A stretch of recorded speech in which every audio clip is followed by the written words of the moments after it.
AITA for finally snapping at my ex's girlfriend after constant passive-aggressive comments? Hi Reddit, this happened earlier today and I'm still kind of stewing over it, so I need to know if I overreacted or if it was justified. I, 29F, was invited to a friend's barbecue. My ex, Jake, 30M, and I broke up about 2 years ago. It was mutual, we both agreed we weren't right for each other long term, and since we share a close friend group, we've stayed civil and occasionally see each other at gatherings. It's usually fine.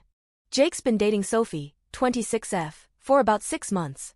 I don't know her well, but every time we've been around each other, she seems to go out of her way to make little passive-aggressive jabs at me, stuff like, "Wow, you're still single? That's brave." Or "Must be nice having so much free time without kids." I've always let it slide to avoid drama. A bit more info: even though we broke up, there have been multiple moments where it's obvious Jake isn't fully moved on.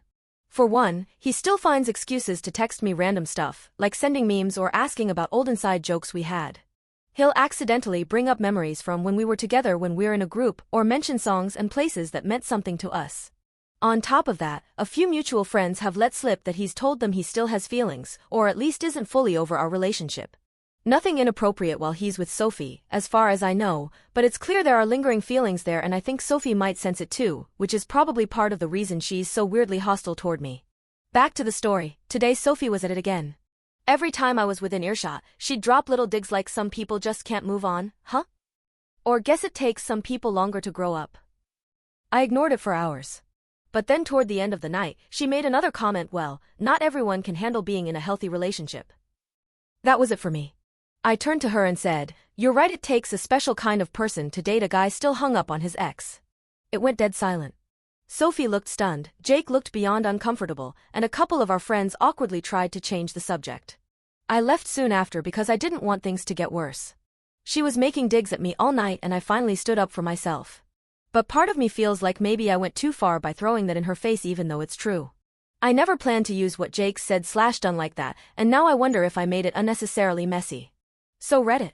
AITA for finally snapping at my ex's girlfriend after constant passive-aggressive comments? Update.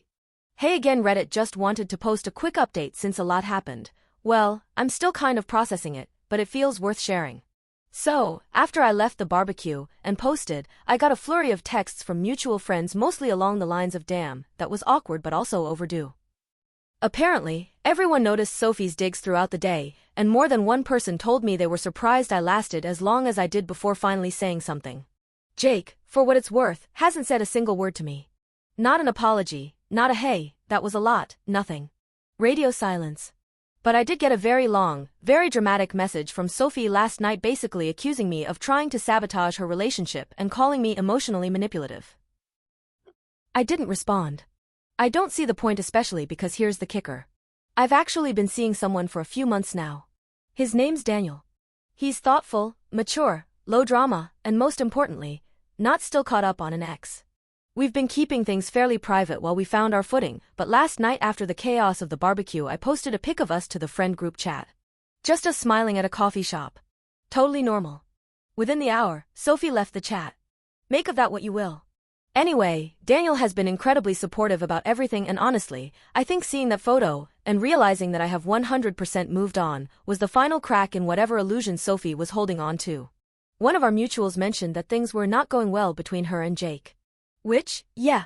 That tracks. So yeah, I don't feel bad about what I said anymore. Maybe I could have been softer, but sometimes the truth is sharp and people don't like how it feels.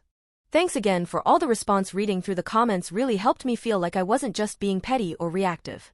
I'm good now. Actually, I'm better than good.